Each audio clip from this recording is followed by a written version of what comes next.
Los casos positivos de personas con coronavirus en España ya suman 2.000. Empezamos a comprobar cómo en esta situación... La Consellería de Sanidad acaba de confirmar los 2 primeros positivos de COVID-19 en Elche. Se trata de 2 personas que habían viajado... En la última comparecencia oficial de la consellera de Sanidad se anunció que en Elche hay 2 personas que han dado positivo en coronavirus. Son 2 personas, un matrimonio holandés que está...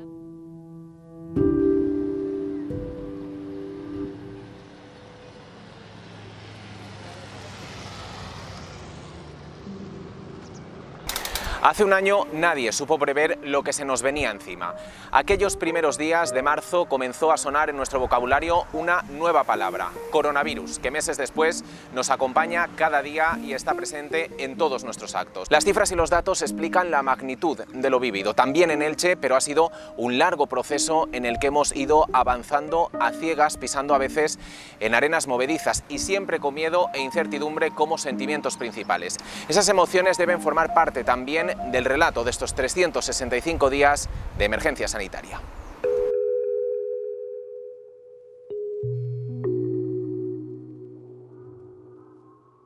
La verdad es que los primeros positivos en el departamento fueron el 4 de marzo, que fueron los primeros positivos, que era un matrimonio que venía de Italia, e ingresaron el día 11. Ingresaron los del matrimonio, uno de ellos directamente a UCI.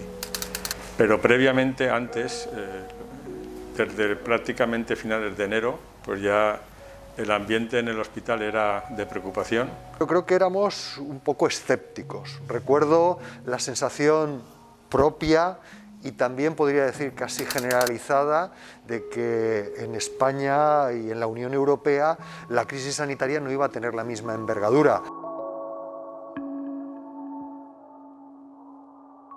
Sin duda era una situación de gran incertidumbre, no sabíamos la magnitud de este problema, cuál iba a ser. Por lo que ya conocíamos, sabíamos que iba a ser algo complicado, algo difícil, pero la realidad, la verdad es que superó la peor de las imágenes que uno se podía hacer antes de que empezara esta situación de pesadilla, ¿no?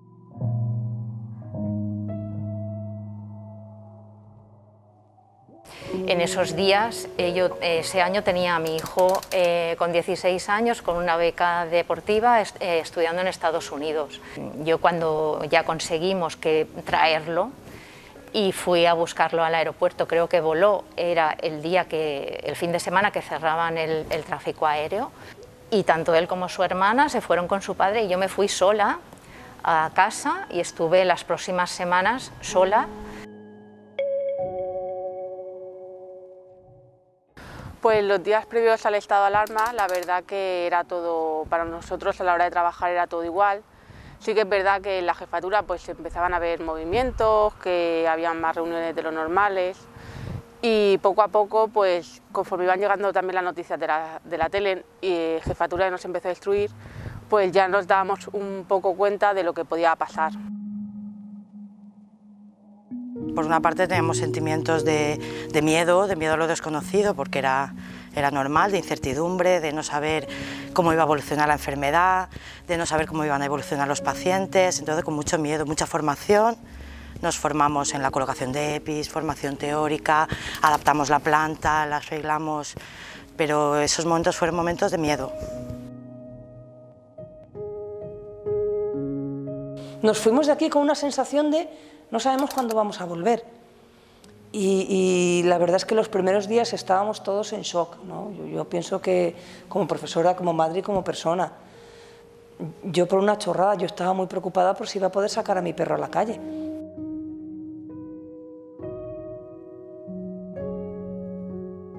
Con mucha preocupación. Desconocíamos todo, pensábamos que no iba a ser tampoco tanto, que iba a ser como una especie de gripe, que tendríamos tiempo para reaccionar, pero mucha preocupación por no saber lo que nos iba a venir encima.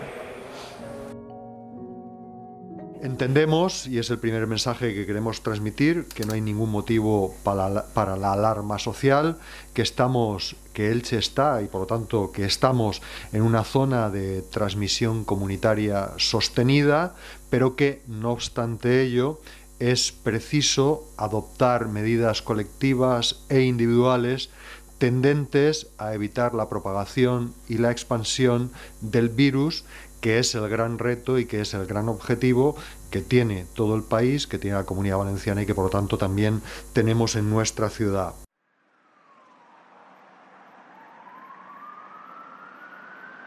Hasta ahora estábamos en la fase de contención reforzada, siguiendo siempre los criterios de quienes tienen mayor conocimiento sobre las epidemias y también las pandemias.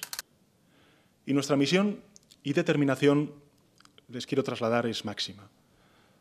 Es proteger a los españoles y ganar al virus. Y a partir de ahora entramos en una nueva fase, que es la de la activación del mecanismo constitucional del estado de alarma. Estamos preparados, tenemos las ideas, las políticas claras y no nos va a temblar la mano para ganar al virus. Esta es una batalla que vamos a ganar. Sobre eso no hay discusión.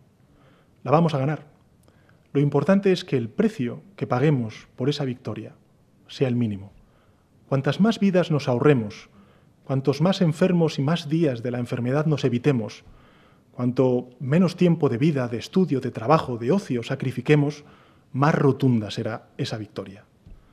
Que no quepa duda alguna, unidos saldremos adelante, unidos venceremos al virus. Muchas gracias.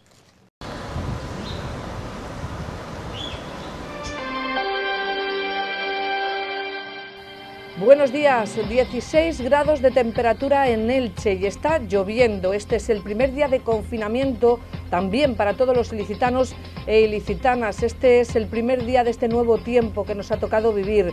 Nosotros vamos a estar aquí como cada día acompañándoles.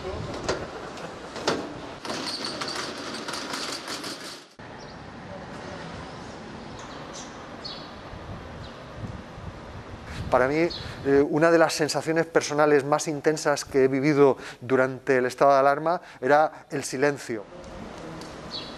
Desde el 14 de marzo y hasta mucho tiempo después, el silencio se apoderó de la Plaza de Baix, un silencio absoluto, sepulcral.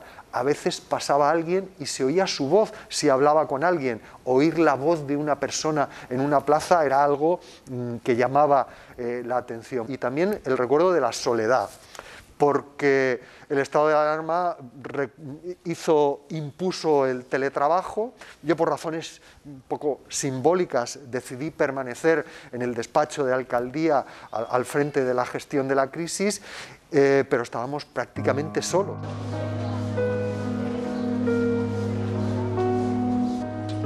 Se confirma la primera muerte por coronavirus en Elche. Se trata de una persona de avanzada edad que presentaba patologías previas. Estaba ingresada en la unidad de cuidados intensivos en estos momentos en estado muy grave. El virus había afectado a su organismo, ocasionando principalmente problemas. Al principio de la pandemia nadie era consciente de lo que se nos venía encima y fuimos aprendiendo paso a paso. Se hicieron muchas horas extraordinarias, la gente trabajó por la mañana, por la tarde, festivos, los fines de semana y todo el mundo se volcó en esta tarea. Pero con mucho desconocimiento y con mucha tensión porque no sabíamos bien a qué nos enfrentábamos. Tuvimos ya desde el primer momento que darle la vuelta al hospital, redistribuir personal, redistribuir espacios, reinventar circuitos, gestionar con la incertidumbre de qué iba a pasar, hasta dónde esto podía llegar, y ha sido duro, ¿no? Ha sido complicado. Hubo un cambio importante, pasamos de ser un hospital de atención normal a ser un hospital prácticamente infeccioso, con lo cual eso significa cambios en la infraestructura del hospital. Fue un cambio muy brusco, pero yo creo que el cambio fue muy brusco para toda la sociedad, no solo para los sanitarios.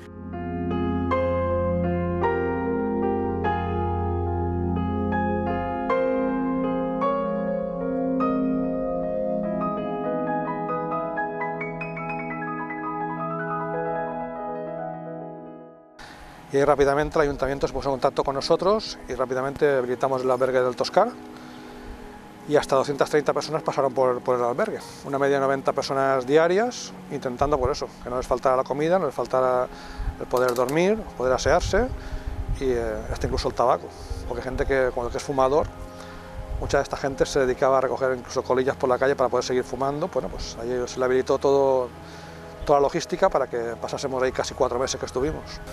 Y la verdad es que al principio fue complicado, de hecho muchos días no íbamos a dormir a casa, nos quedábamos a dormir allí, o aquí en la base nuestra, por no juntarte con la familia, por el miedo que se pudieran contagiar a través de nosotros mismos. Al principio fue muy complicado. Luego poco a poco ya vamos tomando medidas, ya pudimos hacer también pruebas, pero al principio fue muy complicado. Pues para nosotros el estado de alarma, la verdad que fue algo que al principio nos sorprendió bastante, porque nunca habíamos vivido un estado de alarma, tampoco sabíamos cómo iba a reaccionar la gente.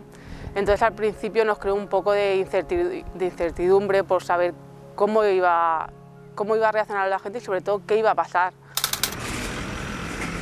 La unidad de emergencias, la UME, ha continuado trabajando en la desinfección de zonas estratégicas de la ciudad durante el día de hoy. El objetivo es realizar trabajos preventivos para incrementar la lucha contra el coronavirus. Un equipo integrado por 4 efectivos y un camión autobomba han actuado en las estaciones de tren de Parc y Carrús. Han rociado zonas que son más susceptibles. Por ejemplo, los inspectores tenían miedo de salir a la calle a hacer las inspecciones. Nosotros las encuestas llamamos y la gente no se lo creía. La gente decía, me estás llamando, me estás gastando una broma, ¿cómo que me tengo que quedar en casa? Cosas así nos han pasado y te das cuenta un poco de lo difícil a veces que es convencer y persuadir para que se quedaran en casa.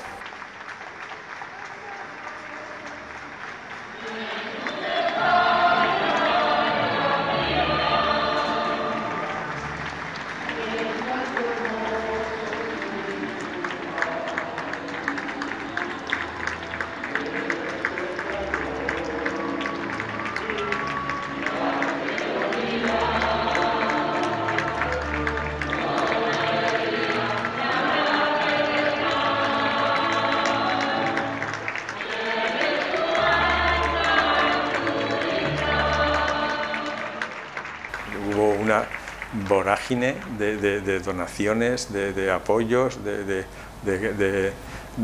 fue algo realmente no visto hasta ese momento. Y todas esas sensaciones nos gustaría poder agradecerlo.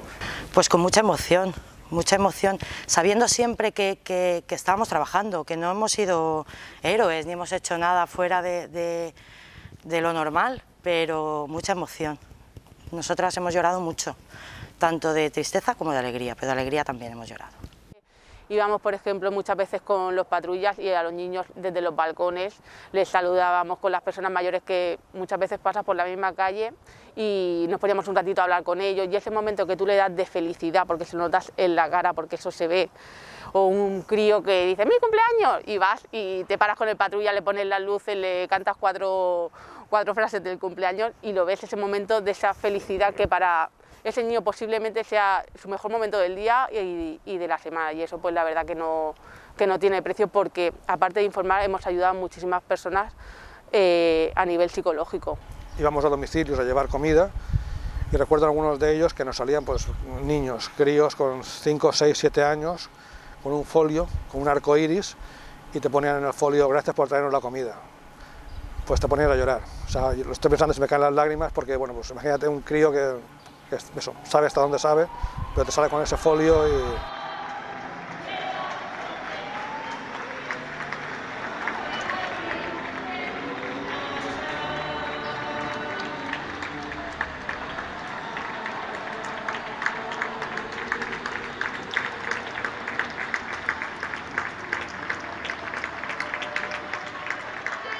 Pero en la primera ola no éramos tan conscientes. Al menos aquí en Elche no había llegado tanto, nadie conocía a nadie que hubiera tenido COVID. Y eso daba una sensación de irrealidad, de estamos encerrados por la enfermedad, pero la veíamos muy lejana. Entonces era más la preocupación, sobre todo por perder el curso, y conforme ya llegábamos a abril, mayo, por no ver a las amigas, por no poder salir, eso, y yo creo que han dado un ejemplo tremendo. El confinamiento no ha sido voluntario, sino impuesto por necesidad. Entonces ya con todo lo que eso trae, porque todos sabemos que somos seres sociales, que para nosotros es muy importante la comunicación con otras personas y sobre todo pues el no tener, ¿no?, esa capacidad que tenemos en nuestra vida normal de decidir cuándo, cómo y dónde hacer nuestros contactos. Así es que el confinamiento sigue estando siendo duro.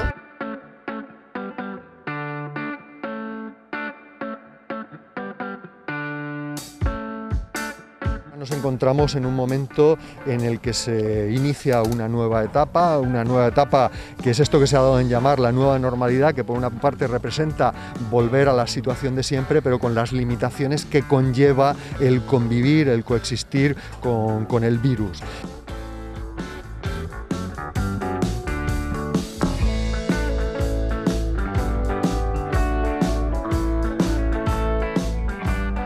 Creo que con una cierta perspectiva podríamos también ser conscientes de que realizamos una desescalada en esa primera ola demasiado rápida.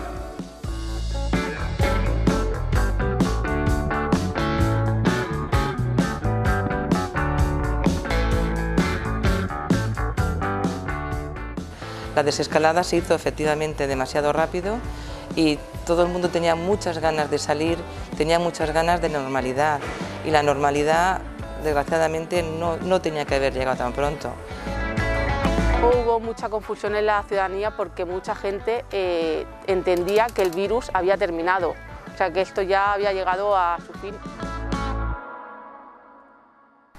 Ese fue el error, ese fue el problema. La gente se pensaba que ya todo había pasado, que ya estábamos todos inmunizados y salieron todas las puertas y vino la segunda, tercera ola, ya veremos si no la cuarta ola. ¿Tenemos una segunda ola? No, en algunas comunidades autónomas, en todas hay un incremento. Que lo llamemos segunda ola, que lo llamemos, digamos, ondas epidémicas asociadas a brotes con una transmisión comunitaria más o menos controlada, yo creo que es como lo comentábamos con su compañero hace unas semanas, más bien una cuestión semántica.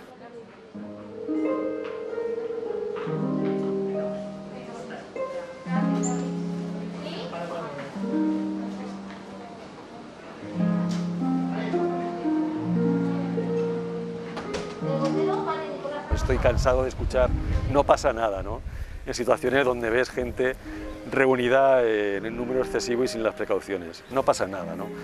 Cuidado con esto. Esto a veces yo lo imagino como jugar a la ruleta rusa, ¿no? Te estás pegando disparos con un cargador que tiene una bala y no sabes si te va a dar o no. No juguemos a esto. ¿Por qué te vas a exponer, no? Las consecuencias son mortales, lo estamos viendo. De septiembre, en el que todos o casi todos han vuelto a las aulas 6 meses después. Es una vuelta marcada por la pandemia de la... Muy estresante. Los colegios ha supuesto también mucho trabajo administrativo, mucho tranquilizar a las familias, un poquito de descontrol al principio, porque era nuevo, era un poco cómo manejar toda esa situación de los niños que están en clase, que tienen un caso, cómo avisar a las familias, cómo crear todo el circuito que luego ha funcionado perfectamente, pero que en un principio costó. Y sí que al principio se notaba mucho. Al principio de curso estaban apagados. O sea, estaban en clase, claro, no pueden hablar, porque las aulas están... Intentamos que entre mesa y mesa haya 1,5, claro, están a lo mejor en un aula 12, separados. Tú entras al aula y te ves a 12 personicas con mascarilla, así como, ¿sabes? Hasta la gestualidad, el primer mes, estaban abatidos.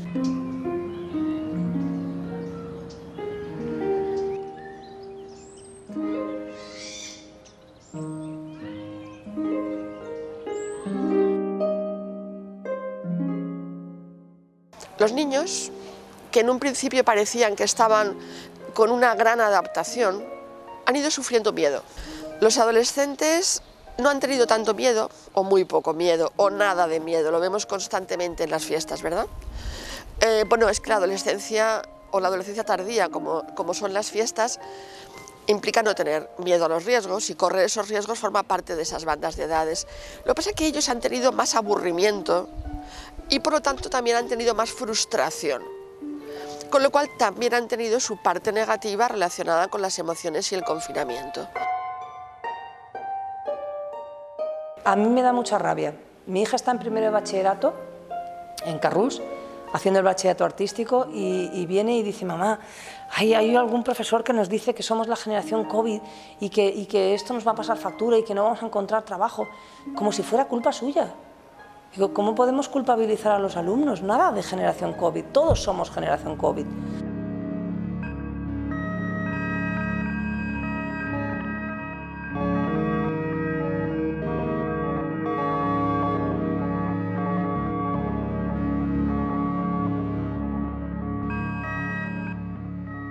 La segunda ola creo que tampoco la esperábamos y tuvo una incidencia notable, como todos sabemos.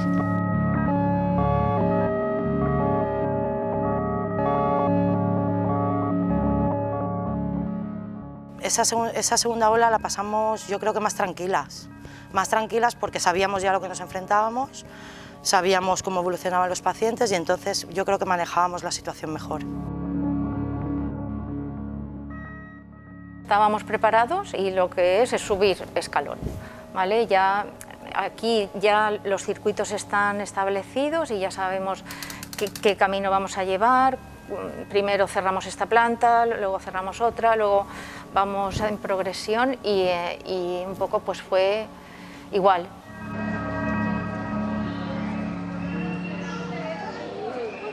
Que se preguntan qué va a ser de las próximas Navidades. Sabemos que sin duda van a ser diferentes a como las hemos vivido siempre. Nos moveremos entre dos deseos, el estar acompañados y abrazar a los que más queremos y también la obligación de protegerlos. Debemos tener una idea clara. Durante toda nuestra vida, para demostrar a alguien que le queríamos, lo hemos abrazado. Pero este año, para demostrarle lo mismo, tendremos quizá que permanecer a distancia de él o de ella, de nuestros padres, de nuestros mayores, de nuestros amigos, de nuestros hermanos. Podemos seguir conservando el espíritu fraternal de la Navidad sin dejar de respetar las reglas sanitarias, que este año son absolutamente imprescindibles. Podemos hacerlo, porque en estas Navidades tan diferentes, nuestra prioridad debe ser evitar una tercera ola.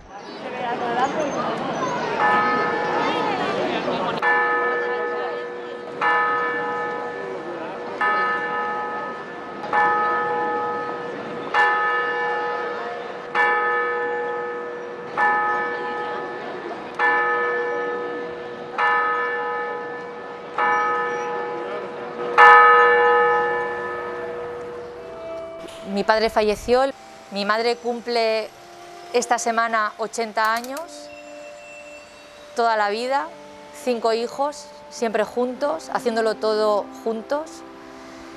Y sus últimos momentos, pues no pudo estar con él.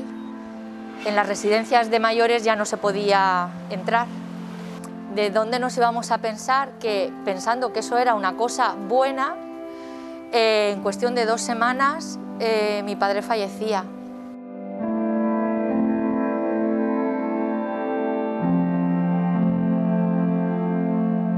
Y claro, aunque estaba en planta, a mi madre, por ser también una persona personal de riesgo, no la dejaban estar, pero a mí sí que me dejaron. Entonces, es lo que he dicho muchas veces, que fue como un regalo estar 4 días con mi padre para despedirme y verlo morir en realidad, porque mi padre estaba muriendo.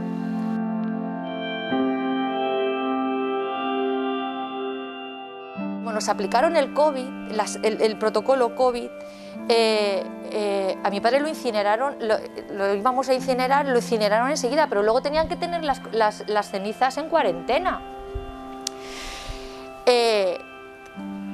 Aquello lo hicieron muy mal, porque ¿qué más da que estuviera el empleado de la funeraria que mi madre o yo? ¿Qué más daba? Que estuviera él, que estuviéramos nosotras, por lo menos que mi madre hubiese podido hacer algo por mi padre. Pero no, o sea, mi madre en mi casa, yo hablando con el hombre del tanatorio, sí, hemos ya incinerado a su padre, no sé qué, no sé cuándo. El hombre es muy amable, pero yo decía, vale, gracias. Yo solamente decía gracias por representar a la familia. Y yo decía, que esto es absurdo.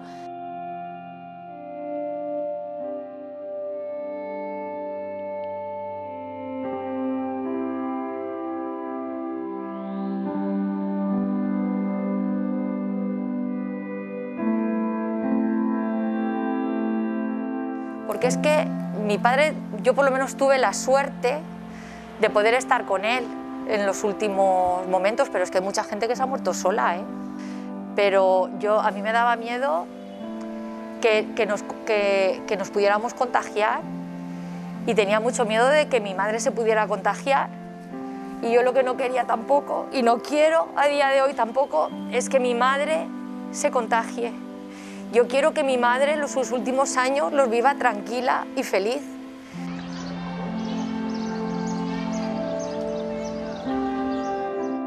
Y claro, y siempre con la cosa de decirle a mi madre, tranquila, que el papá se fue bien, o sea, porque yo lo vi, pero ¿cómo lo vi? Es que no se puede explicar con palabras esa sensación de vacío, de no haber resuelto la pérdida de tu padre. Tenían que haber dejado por lo menos una persona de la familia, alguien que luego pudiera contar y dar tranquilidad al resto, de como que sí, el papá está ahí, lo hemos incinerado, o sea, lo que fuera que hubiese realmente dado por cerrar el círculo. Yo digo cerrar el círculo, es que el círculo todavía tiene un caminito ahí abierto.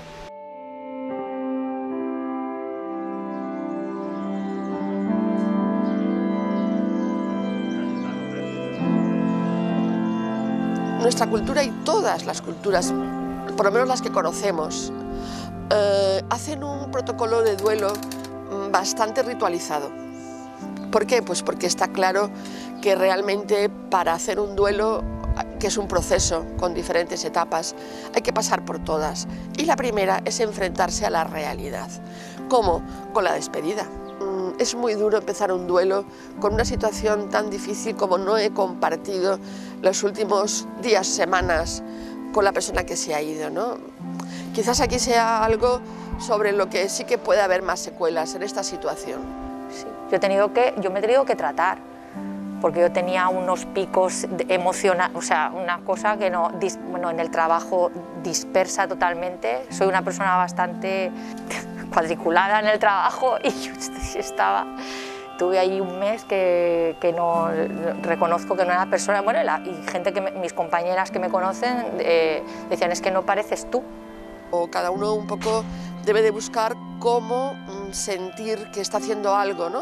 Algo que le conecte con esa persona que ya ha fallecido. Sí que tengo que decir que en el hospital se portaron muy bien. En el hospital conmigo se portaron de maravilla.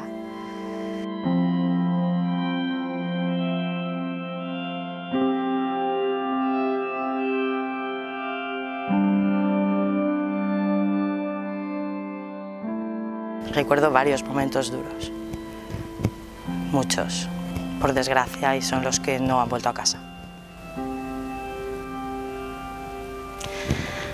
El contacto con las familias, el haber sido nosotros la familia que le daba la mano, el haber asumido ese papel tan importante, eso yo creo que es lo que nos ha hecho la carga emocional ha sido muy grande este año. El ritmo de contagios por coronavirus sigue imparable en Elche. La Consellería de Sanidad ha informado en su última actualización de que el municipio ha registrado 2.342 nuevos positivos por COVID desde el pasado martes. Esto supone una media de 780 contagios por día.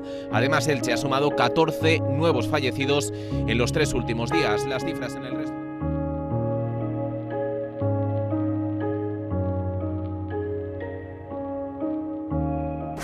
Han sido momentos, se ha vivido momentos pues que nunca olvidaremos de esta tercera ola. Son cosas que te quedan ahí, pero yo considero que globalmente pues la atención que han recibido ha sido la mejor que hemos podido ofrecer.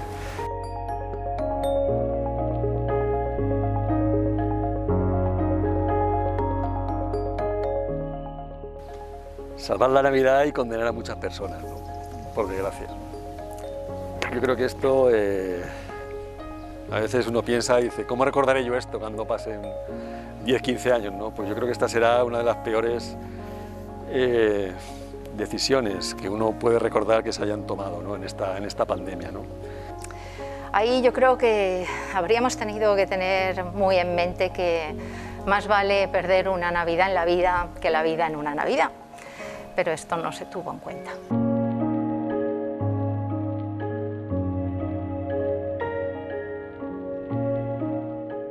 Bueno, esta tercera ola ha sido, tengo que calificarla como dramática. Pasamos de estar razonablemente bien, si se me permite la expresión, en la segunda ola, a que la tercera ola haya sido devastadora en la Comunidad Valenciana y también en nuestra ciudad, con tasas de todo, de contagios, de presión hospitalaria y de fallecimientos inasumibles como sociedad. Realmente no sé cómo me contagié. Un domingo estaba en casa y me levanté con síntomas como de un constipado, con dolor de cuerpo, con fiebre, dolor de cabeza, vamos, lo típico que te dicen del COVID. Y una tontería, un día al ducharme me di cuenta que el jabón no olía, pensaba que estaba estropeado, ¿no? La sensación de oler a limpio no la tenía y ahí me di cuenta que es que no olía nada.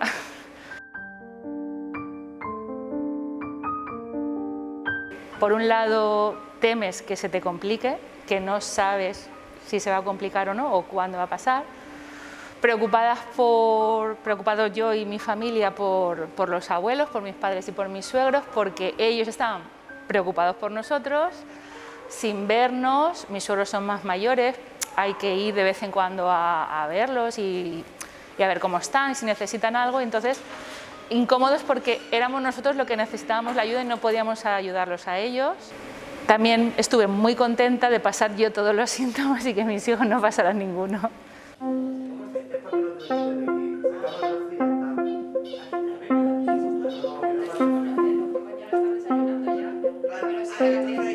La vacuna no elimina, nos da mucha tranquilidad, es la esperanza, pero no elimina ni las mascarillas ni las medidas de prevención. Eso no podemos olvidarlo.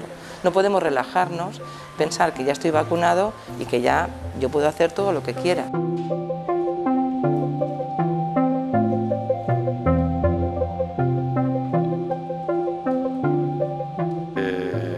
Aunque el proceso de vacunación esté en marcha, no es ni mucho menos, ahora mismo, a día de hoy, ni en los próximos meses, una garantía de que podamos relajarnos y de que podamos abandonar nuestra autoprotección en este sentido. La solución pasa por una vacuna y por una vacuna que podamos poner al máximo número de población.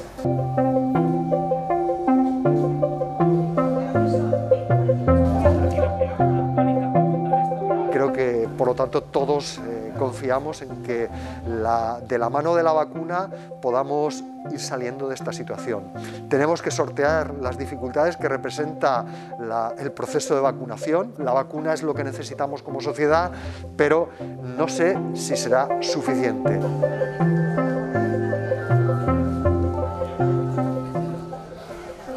Va a haber una cuarta ola. Lo que tenemos que intentar es que dentro de lo que sea lo más baja posible, y eso va a depender de todo, de las medidas y de la responsabilidad individual y colectiva de cada uno. Entonces, pues mucho me temo que o cambia esto mucho o la cuarta ola está servida, ¿no? Con la Semana Santa. Es cierto que estamos todavía expectantes de las medidas que se van a tomar o no cara precisamente a esta Semana Santa.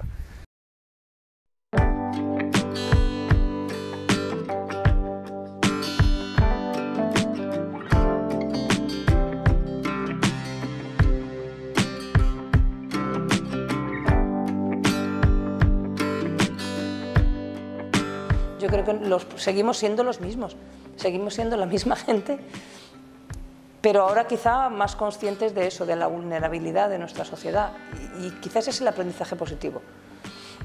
Y respecto a lo que se comentaba de que íbamos a salir mejores, yo en eso no soy optimista. Yo pienso que no hemos cambiado en lo básico nada, se están viendo las costuras de la sociedad. Este año de pandemia, que como sociedad nos necesitamos unos a otros para salir de esto y para todo en la vida, y que hay que valorar cada momento que tenemos, y sobre todo he aprendido a lo importante que es trabajar en equipo y apoyarse. A nivel personal, que hoy estamos aquí y mañana hemos visto morir a gente, hemos visto gente que hemos recogido en domicilios que estaban muy mal, que estamos hoy y mañana pues igual ya no estamos, así que hay que disfrutar el día a día, hacer mejor vida social y disfrutar.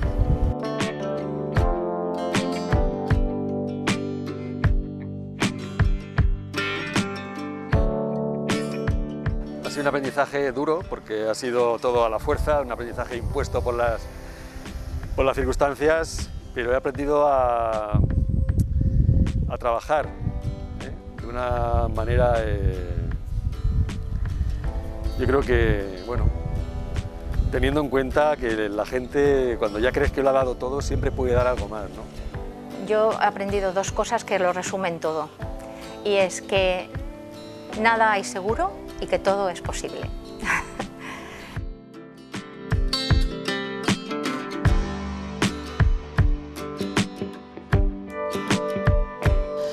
Toda la sociedad en general hemos tenido mucho que perder y afortunadamente bueno, pues queremos que estamos en un punto con más optimismo y esperemos que avancemos y que las vacunas vayan rápidas. Profesionalmente he aprendido muchísimo y personalmente es una experiencia enriquecedora. Que yo creo que podemos ser mejores personas. Todos, no solo los sanitarios porque hemos vivido en primera línea, niños, adolescentes, jubilados, parados, autónomos, todos yo creo que tenemos que sacar algo bueno y ser más empáticos, mejores personas. Y vuelvo a repetir el orgullo de ser enfermera, que volvería a ser enfermera. Si volviera al instituto, volvería todas las veces a elegir mi trabajo.